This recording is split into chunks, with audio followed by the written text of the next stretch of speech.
কোন সুবহানাল্লাহ। যাররা কি? যাররাটা কি বুঝেন?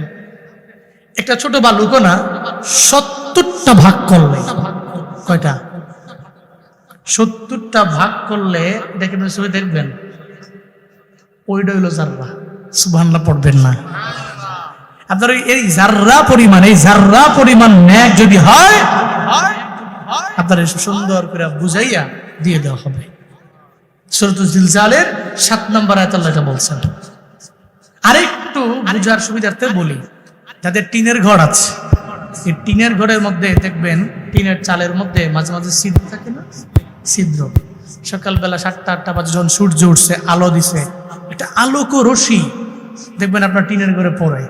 ওই আলোক রশ্মিতে দেখবেন কত বালু দেখা যায়, কিন্তু আলোক রশ্মি যখন নিভে গেছে গা, ধরেন সূর্যটা ডুববা বৃষ্টি হয়ে পড়ছে, অথবা সন্ধ্যার সময় সূর্য ডুবে গেছে, সূর্যাস্তের পরে আপনি সারাদিন লাগে খুঁজতে ওই বালুটা পাইবেন? কথা কোনো পাইবেন? এর মানে সূর্যের আলোক রশ্মিতে যেই বালিকানা দেখলেন, এটা আপনি খালি চোখে দেখতে পান না, ওইটাই হলো যাররা। এটা কি? যাররা। এবার আসেন, এই যাররা থেকে যাররা পরিমাণ নেক আমল যদি কোনো বান্দা করে, হাসরের ময়দানে আল্লাহ তার এই নেক আমলের বদলা দিবে। শুধু তাই না, শুধু নেক আমল না, وَمَن يَعْمَلْ مِثْقَالَ ذَرَّةٍ شَرًّا يَرَهُ। চিন্না বলেন আল্লাহু আকবার। আল্লাহ পাক বলেন, বান্দারে তুই যত গুনাহ করেছো, যত অন্যায় করেছো, সব অন্যায় দেখতে পাবে। ওদিন এমন হবে না যে আমি আল্লাহ তোর ছোট্ট একটা গুনাহ আমি আল্লাহ মাফ করে দিলাম, তুই দেখতে পাবি সব তোর রেকর্ড আছে। 2জন সম্মানিত লেখক ফেরেশতা লেখে ফেলে, ডান কাঁধে একজন আছে, বাম কাঁধে একজন আছে। আমার কাছে মনে হয় জুনায়েদ আল হাবিবের কাঁধে আছে, অন্য জনের কাঁধে নাই। সবার কাঁধে আছে, ডোনাল্ড ট্রাম্পের কাঁধে নাই, ও তো পাওয়ারওয়ালা আছে নাকি? সবার কাঁধে ছিল, বাংলাদেশের বড় বড় লিডারদের কাঁধের মধ্যে নাই, আসেনি? সবার কাঁধের মধ্যে আছে। ডান কাঁধের আমলনামা লেখনিওয়ালা ফেরেশতা, আবার বাম কাঁধে আমলনামা লেখনিওয়ালা ফেরেশতা। আপনি অন্যায় করলে লেখে ফেলবে, আপনি বদ আমল করলে লেখে ফেলবে। আবার ডান কাঁধের ফেরেশতা, আপনি যত নেক আমল করবেন সব নেক আমল লিখতে দেরি করবে। আল্লাহ পাক সে ব্যাপারে বললেন, হাসরের ময়দান কায়েম হবে, সব তুমি দেখতে পাবে, তোমার যত নেক আমল অথবা বদ আমল সব তুমি দেখতে পাবা। এখন এই কারণে আমরা সম্পূর্ণভাবে বুঝে নেওয়া লাগবে, হাসরের ময়দান একদিন কায়েম হবে, এতে বিন্দু মাত্র পরিমাণ কোনো সন্দেহ নাই। তাহলে বুঝবো কি করে কবে কিয়ামত হবে? এবার যাওয়া লাগবে আলামতে। একটা হলো আলামতে কুবরা, আর একটা হলো আলামতে সুগরা। একটা আলামতে কুবরা আর একটা আলামতে সুগরা। যেটা বড় বড় আলামত একটাও এখন জমিনের মধ্যে পাওয়া যায় নাই, কিছু আছে ছোট ছোট আলামত। আমি যতগুলো রিসার্চ করে দেখছি সমাজের মধ্যে, সবগুলো এখন সমাজের মধ্যে পাওয়া যায়। কিয়ামতের ছোট্ট যে আলামত গুলো, এগুলো সব এখন সোসাইটিতে বিদ্যমান, সমাজে বিদ্যমান। ইদা ফাআলাত উম্মতি 15 খাসলাতান হাল্লা বিহাল বালা। নবীজি বললেন, ও উম্মত, ইদা ফাআলাত উম্মতি 15 খাসলা, 15টা খাসলত যখন দেখবা আমার উম্মতের মধ্যে চলে আসছে, হাল্লা বিহাল বালা, তোমরা বালা মুসিবতের অপেক্ষায় থাকবা। 15টা কাহাত যখন সমাজের মধ্যে তোমরা দেখবা, ফাকিলা ওয়া মা হুন্না ইয়া রাসূলুল্লাহ, সাহাবায়ে কেরাম বললেন, ও পয়গম্বর, সেই 15টা কি আমরা জানবার চাই। নবীজি ধারাবাহিকভাবে বলতে লাগলেন, ইদা কানাল মাগনামু দুআলা। 1 নম্বরে নবীজি বললেন, যখন আমার উম্মতের গনিমতের মালের নিজের মাল মনে করবে, রাষ্ট্রীয় সম্পদ ওর বাপের না, ওর দাদার না, ওর 14 গোষ্ঠীর না, এটা তো সব মানুষের সম্পদ, রিমিটেন্স যোদ্ধাদের সম্পদ, এটা তো আমগো তুমগো একটা রিক্সাওয়ালার সম্পদ। এই সম্পদ যারা নিজের সম্পদ মনে করে, এরা জীবনেও কোনোদিন নবীর খাঁটি উম্মত হতে পারে না, ঠিক কিনা? ইদা কানাল মাগনামু দুয়ালা, কিয়ামত কায়েম হওয়ার আগে নবী বলছেন, দেখবে আমার উম্মতেরা গনিমতের মাল নিজের মাল মনে করবে, এরা মনে করবে এটা আমারই মাল মনে করে মেরে দিবে। বাজেট হয়ে গেল 10 কোটি টাকা, ও কাম করে 1 কোটি টাকা, বাকি 9 কোটি তার ব্যাংকে। কেন রে, তোর ব্যাংকে রাখলে এটা তোর বাপের টাকা না, এটা তোর দাদার টাকা না, এটা তোর 14 গোষ্ঠীর কোনো সম্পদ না, আবার তোমার অর্জিত কোনো টাকা না। ও কয় এটা তো আমার ব্যক্তিগত সম্পদ। যারা এটা বলে এটাই হলো কিয়ামতের আলামত। ইদা কানাল মাগনামু দুয়ালা, আমি বলছি না নবীজি বলছেন?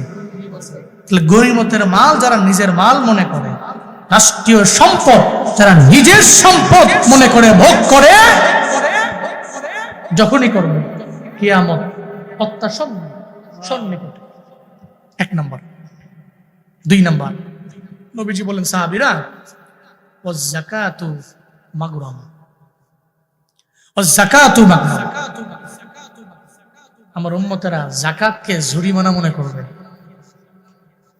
কি মনে করবে?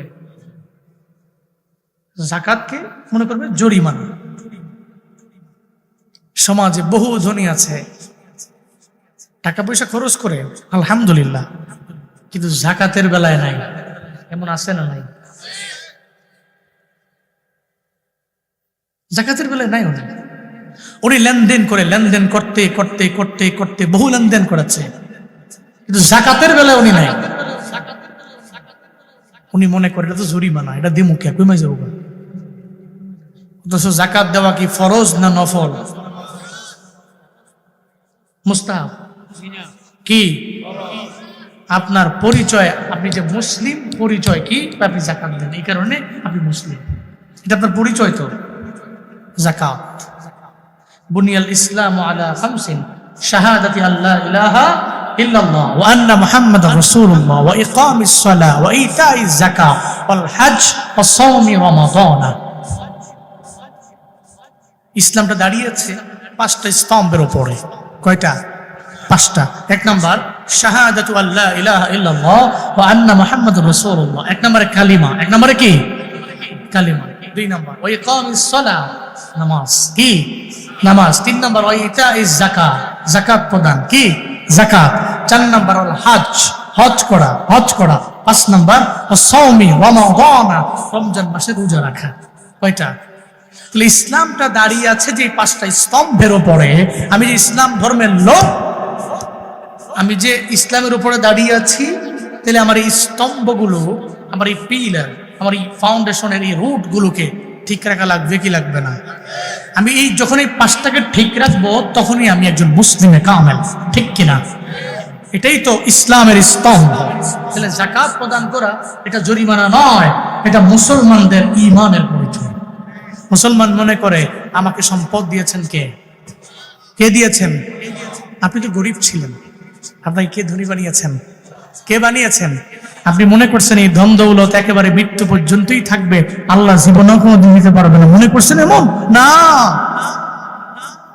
সাডেনলি তো আপনার হাতের মধ্যে কোনো সম্পত্তি নাই, আপনি আর পান না। এই ধনী যতই বাহাদুরি করো, হঠাৎ করে দেখবা বিকেল বেলা তুমি নাই, তোমার সম্পদও নাই, তোমার বাড়িও নাই। গত 2-3 বছর আগে যে বঙ্গবাজারের মধ্যে আগুন লাগলো, এক আল্লাহর বান্দা চোখের পানি ফালায়া ফালায়া কাঁদতেছিল।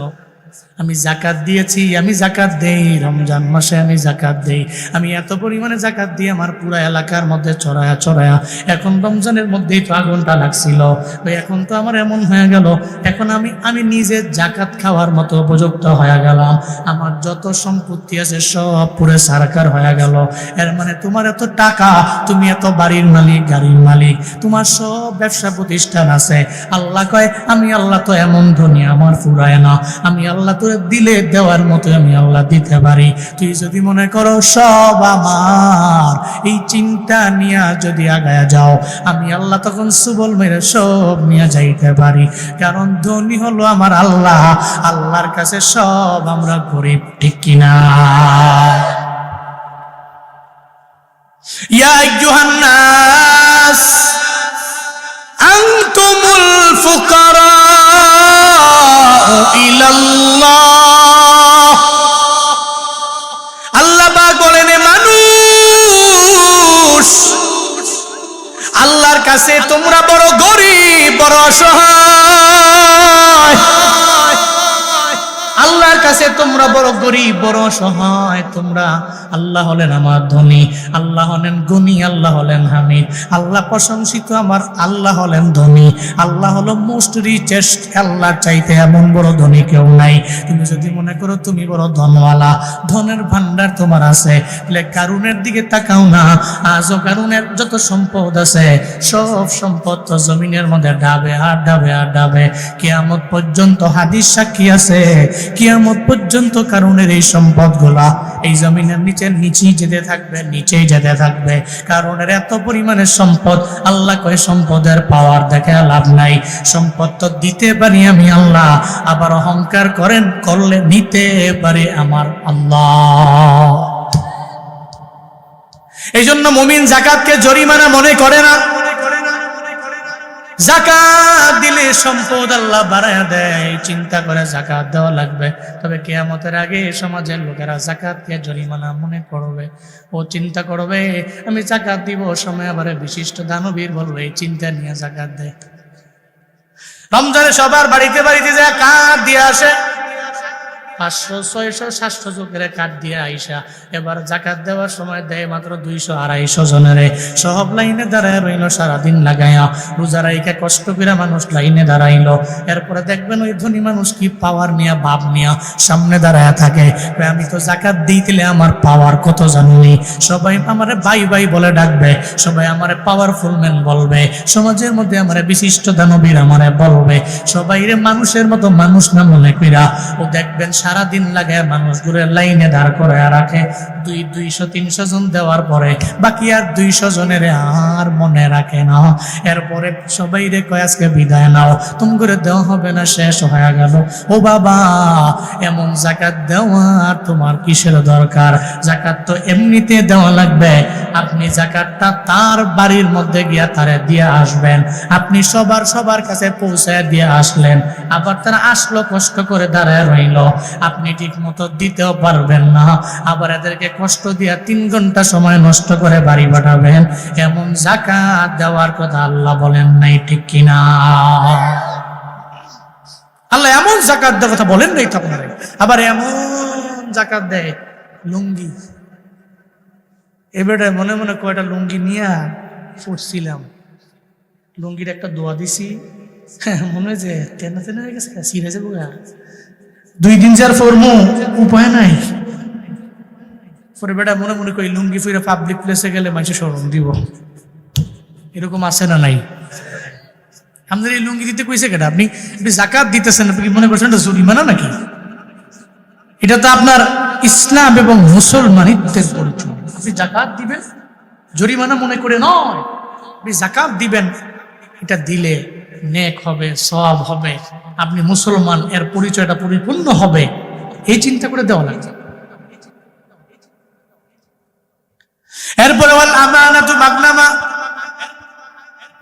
আমানাত মনে করবে এরা, নিজের টাকা মনে করে আমানতের টাকাও মাইরা দিবে। এজন্যই তো মানুষ মানুষের এখন বিশ্বাস করে করে নাকি?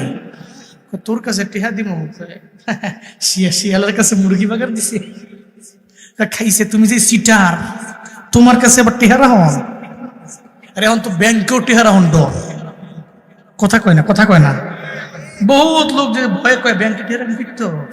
ওই দিন ওই যে কিছু লোকের সাথে গাড়ির মধ্যে কথাবার্তা বলার সময় একজন কইতাছে ব্যাংকের টিহা তো ওরা দরকার নাই, কোন সময় কে বাইকে যায়, ঠিক কিনা?